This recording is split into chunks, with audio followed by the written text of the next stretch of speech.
సంతోషమే. మంచో చెడో పిల్లల్ని టేకప్ చేశాడు, వాళ్ళని ఒక దారికి తీసుకొచ్చాడు. ఆ సంతోషం నాకు ఎప్పటికీ ఉంది. వాళ్ళు అక్కడ బాగానే ఉన్నారు. ఇక్కడ నేను ఆధ్యాత్మికమైన చింతనలోకి పోయి అన్ని బంధాలు దూరం అయిపోయాయి అని నిరంతరం పిల్లల్ని తలుచుకుంటూనే దీపం పెట్టుకుంటున్న ఆయుధ నా పిల్లలకి దేవుడా అని దీపం పెట్టుకుని వాళ్ళని గుర్తు చేసుకుని క్షణమే లేదు, తల్లిని కదా ఒళ్ళు కొవ్వి వదిలి రాలా. వాళ్ళ భవిష్యత్తు కోసం నేను వచ్చాను. ఇప్పటి వరకు 24 hours పిల్లల గురించి నేను ఆలోచిస్తాను. వాళ్ళ ఆలోచనల్లోనే నేను బతుకుతున్నా, ఋషిలా బతుకుతున్నా, ఆధ్యాత్మిక చింతనతోటి.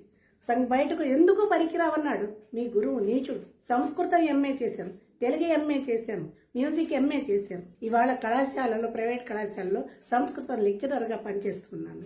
బయటకు వచ్చేసిన 2001 ఆగస్టు 23 అప్పటి నుంచి నేను కష్టపడ్డాను. కొద్ది రోజులు తినడానికి తిండి లేక ఉపవాసాలు ఉన్నాను.